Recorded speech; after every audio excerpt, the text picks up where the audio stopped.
গানেই নয়, সিনেমার পর্দা থেকে নাটকের মঞ্চেও দেখা গেছে ভারতের পশ্চিমবঙ্গের গায়ক, অভিনেতা ও পরিচালক অঞ্জন দত্তকে। আজ সামাজিক যোগাযোগ মাধ্যমে একটি নাটকের পোস্টার দিয়ে জানিয়েছেন এটাই তার শেষ মঞ্চে ওঠা। কেন এমন সিদ্ধান্ত? অনুসারীদের এমন প্রশ্নের সোজাসাপটা উত্তরও দিয়েছেন অঞ্জন। গণমাধ্যমকে অঞ্জন বলেন, নভেম্বরে যখন তিনি নাটকটা করবেন তখন ৭১ বছর বয়স হবে তার। তিনি নিজেকে শুধু পরিচালক হিসেবে দেখেননি, নাটকে নিজে অভিনয় করেছেন। ৭১ বছর বয়স হচ্ছে বলে তিনি সিনেমা করা বন্ধ করেছেন তা কিন্তু নয়।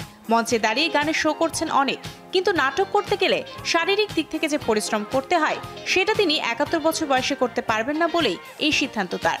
অঞ্জন স্পষ্ট জানান, আরও একটি লেয়ার নাটকটি হতে যাচ্ছে তার প্রোডাকশনের শেষ নাটক এবং চলতি বছরের নভেম্বর থেকে আগামী বছরের আগস্টে শেষ হবে এটি।